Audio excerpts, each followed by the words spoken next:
am working with the We Are Memory Keepers Punch Board.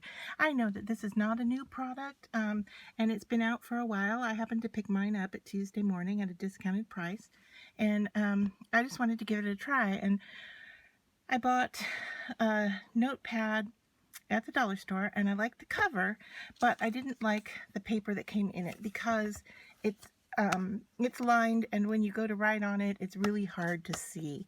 And so I wanted to replace it with the white paper because the notepad has two nice covers on it, and it has the round discs. So I had some extra white paper left over from making envelopes, and I've got two different kinds of paper here, which is just fine for note-taking for me. And so I have cut my paper down to size, and I have set up the punch to fit into the shapes that work here. So let me show you what comes with the punch board. Now I already have mine set up to punch, but I will show you what you get. You get 3 different colors, and what they do is they indicate 3 different kinds of punches. Now, however, these colors do not coordinate necessarily with the smaller ones. So this 3 set here, you can see it has the color at the top, and then also if you look closely here, you can see it has color here, and that is for helping you to line up when you go to punch. Now, all of the punches come with this knob on it and a groove on each side so that when you're storing them, you can snap them all together and it's easier. You don't have these small little loose pieces. But you can see here that they're different on the bottom. And so when you go to punch, you would punch your paper, okay, and then it would be in the punch board, and then when you want to move over to continue on, you just line up on the color and then you would punch again, okay, and so that you could get a continuous row of that shape. All right, so you have these 3. Now here, the pink one is round with a stem. The short ones are not round with a stem. Okay, they're kind of like the mushroom or a half circle shape. If we take a look at the coppery or metallic-y ones, they look very similar, and I don't see a difference in size. And when I punch them, so here's an example of punched. One of these, I forget which end, is the copper color, and then the other 3 are pink because that's how I have it set up here in my machine. And I just took this one out, so I need to stick it back in there to line it up where it goes. So, all right, so now we're back in shape here. All right, so these and the pink ones look similar to me, and the coppery colored ones that go together are just a different size circle. You can see this one is a mushroom. So what we're looking at here with the pink and the copper large ones are different sizes of circles. So what we're looking at with the copper and the pink here look to be the same size. I don't see a difference. Then the other ones, which are the teal, the same color as the board itself, are just large circles. And I'm wondering, let's give this a go and see. Now the other thing is that once some of these, when you stick them together, it's really tight to get those apart. So let's just take a look at this here and punch this green one.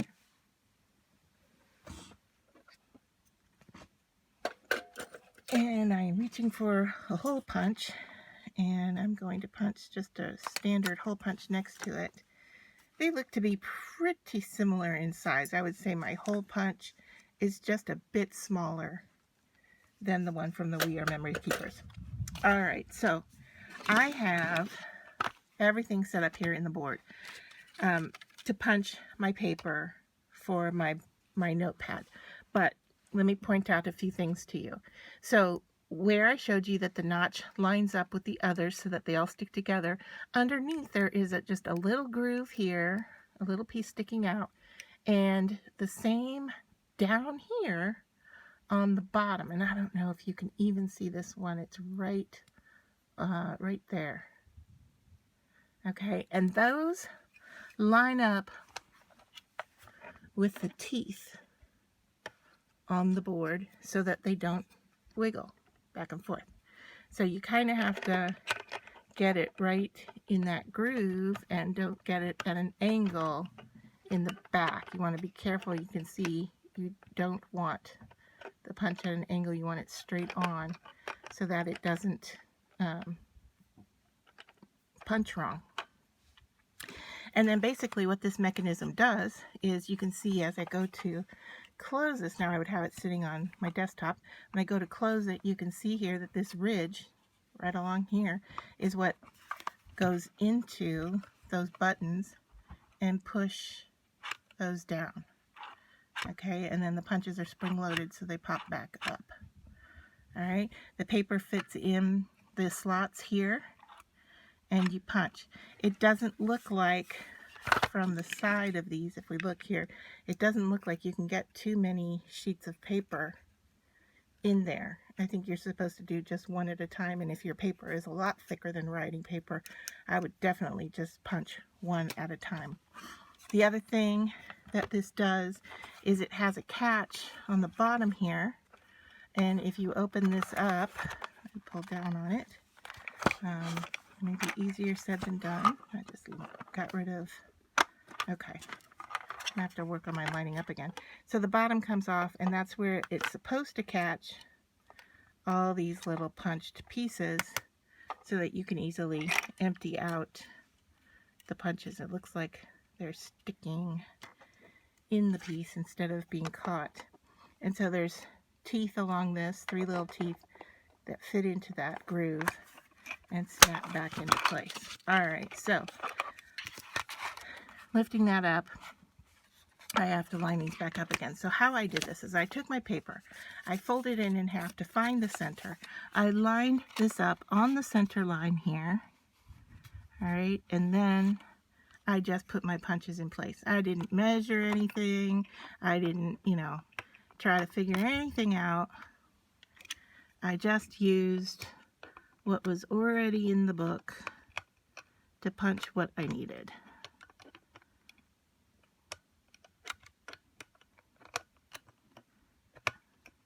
So there. Okay, now I am back to where I need to be.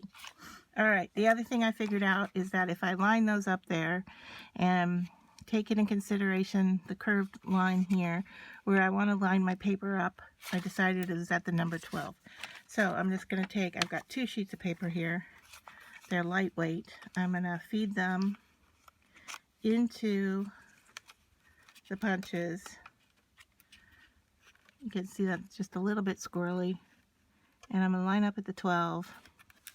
And I'm going to punch my paper and pull it out. And it should all punch the same. So I can go on with my stack of paper here and punch my paper to go into my notepad. But, and I'm doing like 2, maybe 3 sheets at a time. It seems to be working fine for me. I have heard people complain. I have heard people say that their punches get stuck in the down position. I have heard people say they can't get their paper into the punch. So, there's mixed reviews for sure about this device. But I think that if you had a piece that, see, that one just kind of did a weird little thing on me there. I think if you had a piece, it actually skipped over.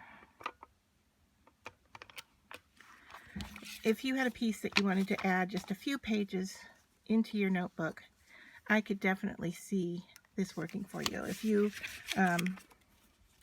needed to punch enough for an entire book, it would work for you. It would be boring to sit here and do, a couple pages at a time, which is what I'm doing.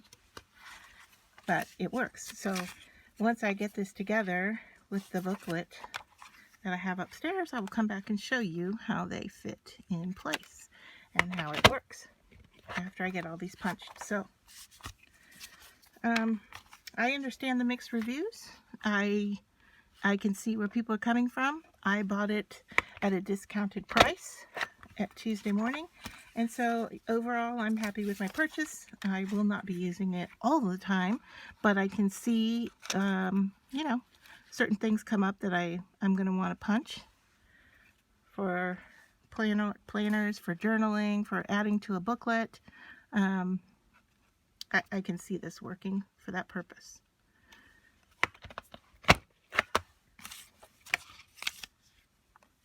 Here is the notebook that I got from the Dollar Tree that comes with the discs, and it has a bunch of paper in here, but when you write on it, it's rather hard to see, and if you use pencil at all, you can't even read it.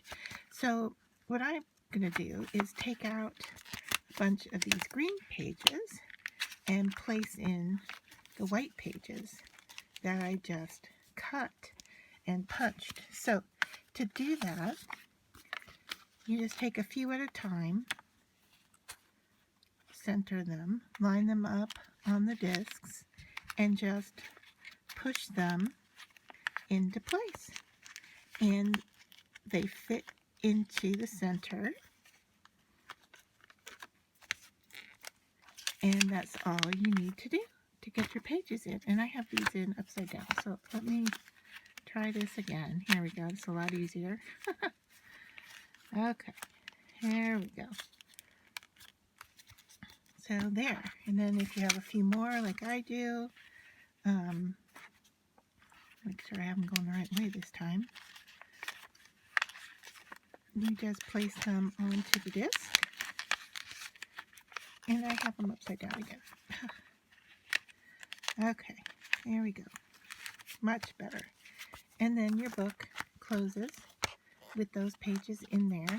And I like it now much better with the white as opposed to the green.